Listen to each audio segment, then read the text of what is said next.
মৌলিক অধিকারের পাশাপাশি রাষ্ট্রের নাগরিকদের কে শাসন করবেন তাও নির্বাচিত হয় গণতান্ত্রিক পদ্ধতিতে ভোটের মাধ্যমে। কিন্তু আওয়ামী লীগের অধীনে পরপর ৩টি নির্বাচনে ব্যাপক কারচুপি ও অনিয়মের অভিযোগ ওঠে। প্রশ্ন ওঠে তৎকালীন নির্বাচন কমিশনারদের ভূমিকা নিয়েও।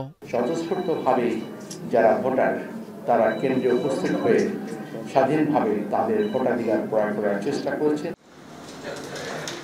সবশেষ ২০২৪ সালের দ্বাদশ জাতীয় সংসদ নির্বাচনে প্রধান নির্বাচন কমিশনার ছিলেন কাজী হাবিবুল আউয়াল। সে নির্বাচনে বিপুল ভোটে আওয়ামী লীগ জয় পেলেও ডামি প্রার্থীর সেই নির্বাচনের ফলাফলে জালিয়াতির অভিযোগ ওঠে। ৫ আগস্টের পর দীর্ঘ ১১ মাস পলাতক থাকা অবস্থায় মগবাজার থেকে গ্রেপ্তার হয় ডামি নির্বাচনের জনখ্যাত সিএসসি হাবিবুল আউয়াল। বৃহস্পতিবার রাষ্ট্রদ্রোহ ও নির্বাচনে অনিয়মের অভিযোগে বিএনপির দায়ের করা শেরেবাংলা নগর থানার মামলায় তাকে তোলা হয় আদালতে। কাঠগড়ায় দীর্ঘক্ষণ চুপচাপ দাঁড়িয়ে থাকেন তিনি। ১০ দিনের রিমান্ডের আবেদন করে মামলার তদন্তকারী কর্মকর্তা আদালতে বলেন, ২০২৪ সালের নির্বাচনে সকাল থেকে বিকেল ৩টা অবধি ২৭.১৫% ভোট পড়লেও পরবর্তী ১ ঘন্টার মধ্যে কিভাবে ৪০% ভোট পড়েছে তা রিমান্ডে নিয়ে জিজ্ঞাসাবাদ করলে বেরিয়ে আসবে। পরে তাকে ৩ দিনের রিমান্ড মঞ্জুর করেন চিফ মেট্রোপলিটন ম্যাজিস্ট্রেট মোস্তাফিজুর রহমানের আদালত। শুনানি শেষে রাষ্ট্রপক্ষের আইনজীবী বলেন, নির্বাচনে অনিয়ম ছাড়াও শেখ হাসিনার সঙ্গে আতাত করে কমিশনের জন্য বরাদ্দকৃত অর্থ আত্মসাৎ করেছেন তিনি।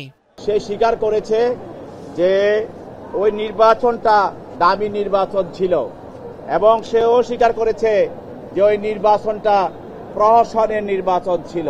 সরকারের সঙ্গে আতাত করে প্যাসিস হাসিনাকে ক্ষমতায় টিকিয়ে রাখার জন্য সে অপরাধমূলক ষড়যন্ত্র করেছে। শুনানিতে বিচারক হাবিবুল আউয়ালকে প্রশ্ন করেন, নির্বাচনে অনিয়ম হয়েছে কিনা তা তিনি স্বীকার করেন কিনা।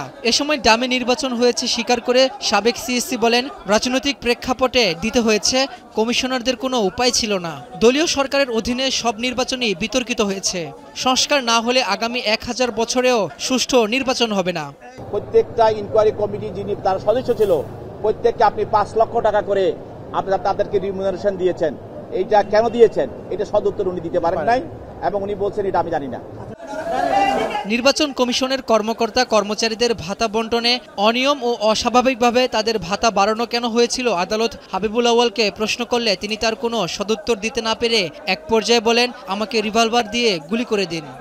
সেখানে ৩ দিনের রিমান্ড মঞ্জুর করে বিজ্ঞ আদালত তাকে জিজ্ঞাসাবাদ করার জন্য তদন্তকারী কর্মকর্তাকে অনুমতি প্রদান করেন।